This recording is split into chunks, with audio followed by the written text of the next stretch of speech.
morning. It is the 9th of February, 2023. I have a lot of things on my mind.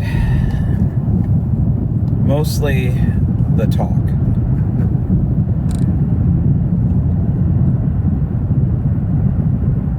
It's been said in political discussions that some groups don't have to have the talk with their kids.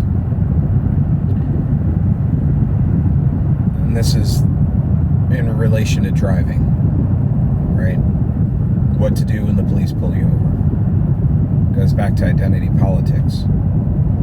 Something that I feel very strongly about and against. The talk. How to behave when pulled over by the police. The wonderful benefit today is that I have a lot of traffic to contend with, so you're going to be with me for a while.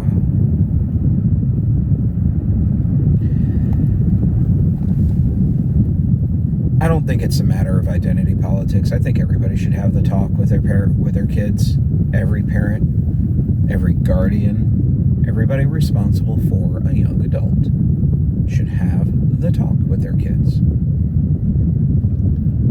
The talk should not just be about how you behave when the blue lights go on behind you. The talk should be about Jonestown. Yes, you heard me correct. Jonestown, that Jonestown from 1978. The reason why this pops into my mind is I was recently, in fact, right before I started the video, I was listening to some of my old throwback music, and Jonestown came up from Concrete Blonde. I liked the song when I first started listening to it back in the 90s. I love the guitar. The guitar is just gritty. It's angry. The percussion, the drums, has a very interesting rhythm. It's like 4-4-3-4-4-2-4, whatever. I'm not gonna pretend that I know anything about what I'm talking about with music, but it's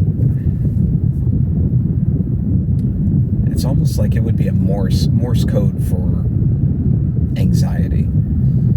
Anyway, as I got older, and as things have progressed throughout the years, namely the last two,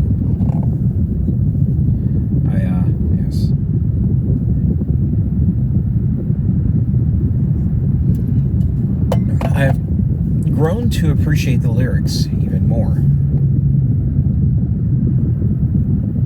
And what they signify. And I think I've written about this numerous times. I'm pretty sure I have. If not, I will. But how this relates into the talk is I was thinking about my son and my daughter and things like Jonestown, things like Heaven's Gate cult, things like any cult, whether it be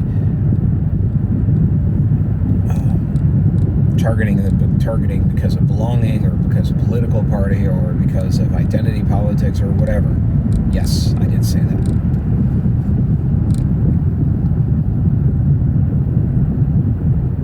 I'm not too worried about my son because he's very skeptical about everything. He's reaching that.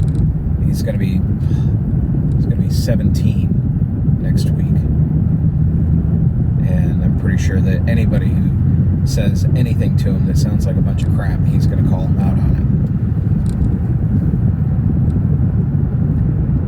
it. That's a bold assumption. Because when you actually start looking at the people that were victims of Jonestown or participants, and that's a very interesting... Were they victims? Were they participants? Were they conspirators?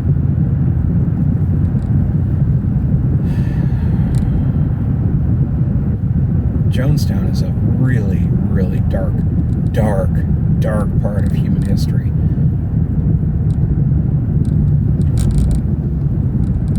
As a parent,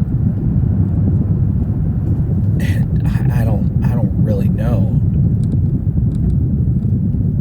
I don't know how to express my thoughts on. Yeah. There's no words. There's just really no words. You can try, but you're gonna run dry. Once you actually look into what went down, what people did, what parents did, what kids did,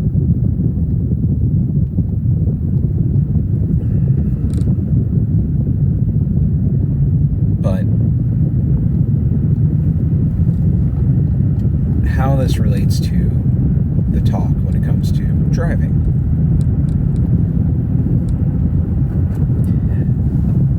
I think that having a talk about Jonestown, but not sitting there and just scaring the living Jesus out of kids,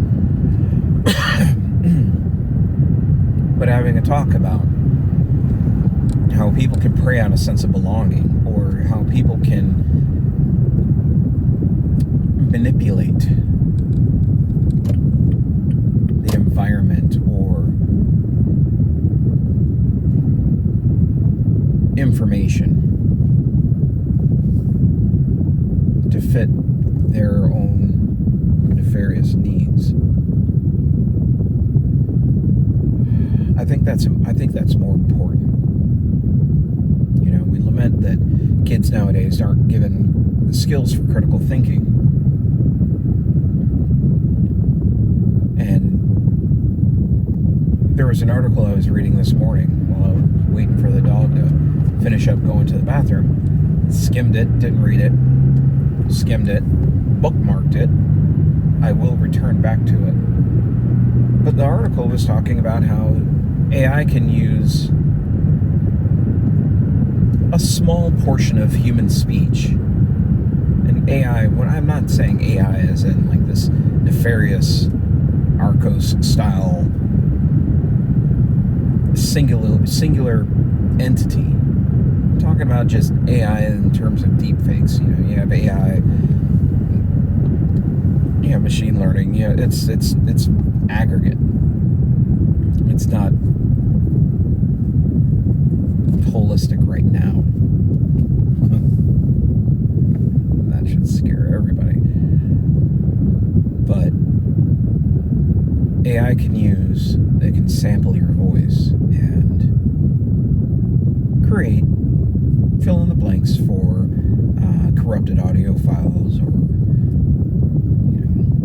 whatnot. You think about bad lip reading. I mean, it's not AI. It's just somebody who's really talented in going back and dubbing audio over video in a very ingenious way, because they actually make it so that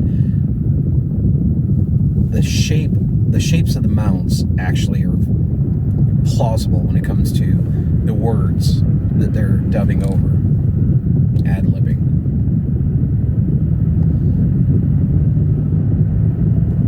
But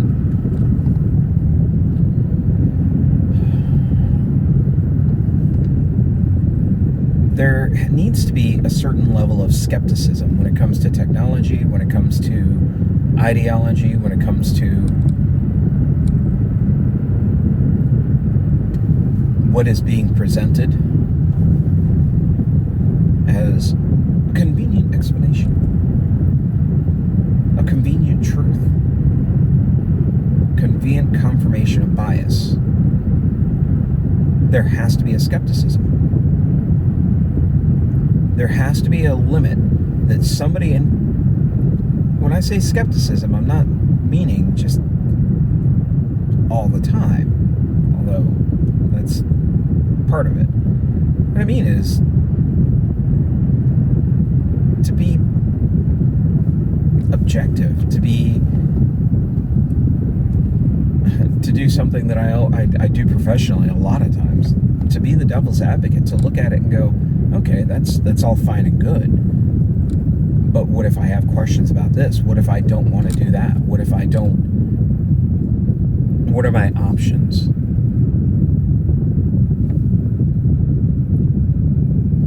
I say this not to discredit the people that were part of Jonestown.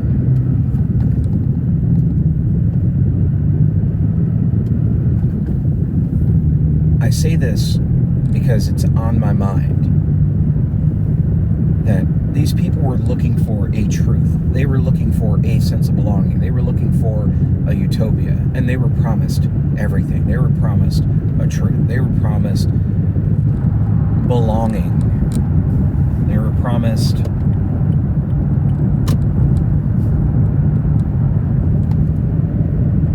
equality.